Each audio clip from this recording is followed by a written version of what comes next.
Praise the lord అండి. అందరు బాగున్నారా? మళ్ళీ మీ మధ్య దేవుని వాక్యం పంచుకుందామని వచ్చాను. అందరం కలిసి ప్రార్థిద్దామా. పరిశుద్ధుడా, నీకు వందనాలయ్యా, నీకు స్తోత్రాలయ్యా, దినమిచ్చినందుకు నీకు వందనాలు, నీకు స్తోత్రాలయ్యా. ఈ రోజు ఎంతో మంది చూడలేకపోయినా మమ్మల్ని సజీవాలకు వచ్చాం. దేవా నీకు వందనాలు అయ్యా.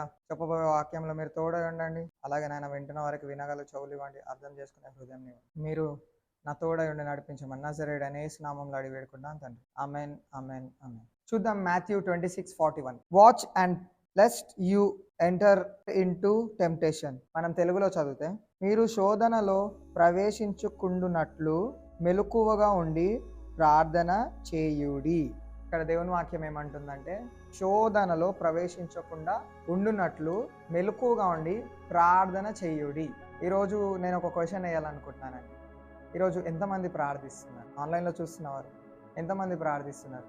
దేవుని వాక్యం అంటుంది, శోధనలో పడిపోకుండా మెలకువగా ఉండి ప్రార్థన చేయుడి అంటుంది. అక్కడ యేసయ్య అంటున్నాడు, శోధనలో పడిపోకుండా మెలకువగా ఉండి ప్రార్థన చేయి అంటుంది. ఈరోజు ఎంతో మంది శోధనలలో పడిపోవడానికి మెయిన్ రీజన్ ప్రేయర్లెస్ లైఫ్. ప్రార్థన చేయరు వాళ్ళు. చాలా మంది ప్రార్థన చేయరు, ఏదో నామకే వాస్తే కొద్దిసేపు అంతేగాని ప్రార్థన అస్సలు చేయరండి. కానీ సాతాన్ని వెళ్ళగొట్టండి అంటే, ఓ నజరేయుడైన యేసు నామములో సాతాన్ని వెళ్ళగొడుతున్నా, సాతాన్ని గర్దిస్తున్నా, సాతాన్ని అది చేస్తున్నా ఇది చేస్తున్నా అని మాట్లాడతారు. కానీ ప్రార్థన చేయమంటే ప్రార్థన చేయనికి రాదు.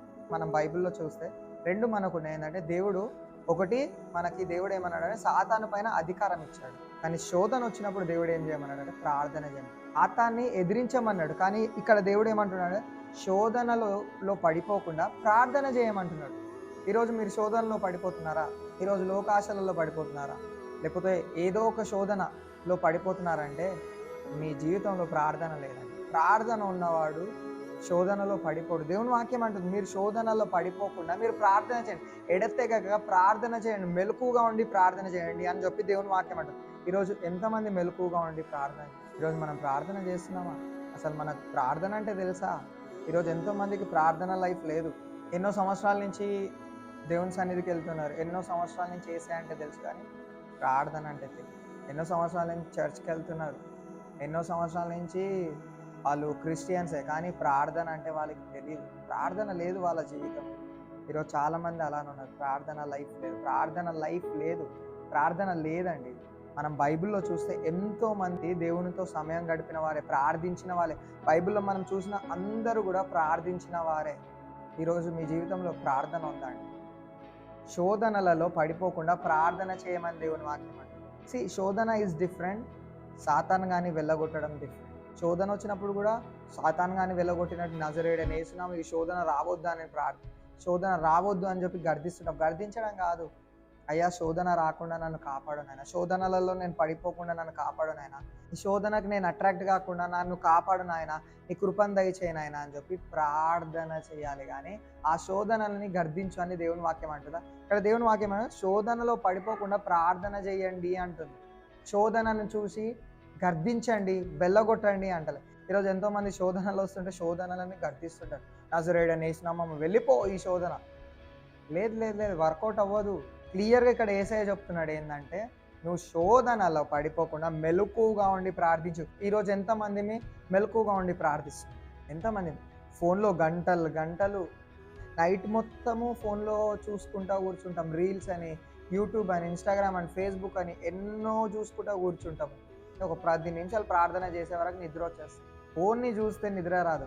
ఈరోజు సాతాను గాడు పెద్ద ట్రాప్ ఏంటంటే మన ఫోన్ అండి. మన మొబైల్ ఫోన్ అనేది పెద్ద ట్రాప్, ఈ సోషల్ మీడియా అనేది పెద్ద ట్రాప్, టీవీ అనేది ఒక పెద్ద ట్రాప్, ల్యాప్టాప్ అనేది పెద్ద ట్రాప్. వాటి ముందు కూర్చోండి, నిద్రనే రాదు, అస్సలు నిద్ర రాదు. కానీ మీరు ఎప్పుడైతే దేవునితో సమయం గడపాలని వాక్యం చదివినా, ప్రార్థన చేసినా మీకు తొందరగా నిద్ర వస్తుంది. ఈరోజు మెలకుగా ఉండి ప్రార్థన చేయండి. మెలకుగా ఉండి ఫోన్లో గంటలు గంటలు రీల్స్ చూడడం కాదు, వారితో వీరితో గంటలు గంటలు ఫోన్లు మాట్లాడడం కాదు, కానీ మెలకువగా ఉండి ప్రార్థన చేయండి. ప్రార్థన చేయండి. శోధనలో మీరు ఊరికే శోధనలో పడిపోతున్నారా? మీరు ఊరికే దీంట్లో పడిపోతున్నారా? దేవునికి ఇష్టం లేని పనులు ఊరికే చేస్తున్నారా? దేవుని ముందు ఊరికే మీరు పడిపోయే వారిలాగా ఉంటే ఈరోజు మీరు దాంట్లో పడిపోకుండా ప్రార్థన చేయండి. ఈరోజు మీరు ప్రార్థన చేయండి, ఖచ్చితంగా ప్రార్థన చేయండి. ఒక టైం పెట్టుకోండి, నేను ఈ టైం టు ఈ టైం ప్రార్థన చేస్తాను, ఈ టైం టు ఈ టైం దేవుని సన్నిధిలో గడుపుతా అని చెప్పి ప్రార్థన చేయండి. ఒక 1 వీక్ మీరు ప్రార్థన కంటిన్యూగా మీరు ప్రార్థన చేయండి, ఒక 1 వీక్. దాని తర్వాత రిజల్ట్ అనేది మీకే అర్థమవుతుంది. ఎలాంటి శోధనలో కూడా పడిపోరు, ఎలాంటి లోకాశలో కూడా పడిపోరు, దేవునికి వ్యతిరేకంగా ఉన్న దేంట్లో కూడా పడిపోరండి. దేవుని వాక్యం అంటుంది కదా, శోధనలో పడిపోకుండా నువ్వు ప్రార్థన చేయి, ప్రార్థన చేయి, ప్రార్థన చేయి, ప్రార్థన చేయి. ప్రార్థనలో అన్ని సమస్తము సాధ్యమే. ఎంతో సంఘాలలో ప్రార్థన లేదండి, కానీ ఈరోజు మనం ప్రార్థించేవారు లాగా ఉంటారు.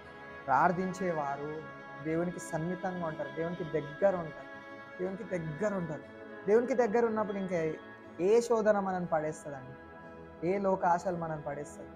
ఈరోజు మనం శోధనలో పడిపోకుండా ప్రార్థించేవారు లాగా ఉన్నామా, లేకపోతే శోధన వస్తే నజరేయుడు అనేసిన మనం వెళ్ళిపోయి అది ఇది అని చెప్పి దాన్ని రిబ్యూక్ చేసేవారు లాగా ఉన్నామా? ఈరోజు ఎలా ఉన్నాం?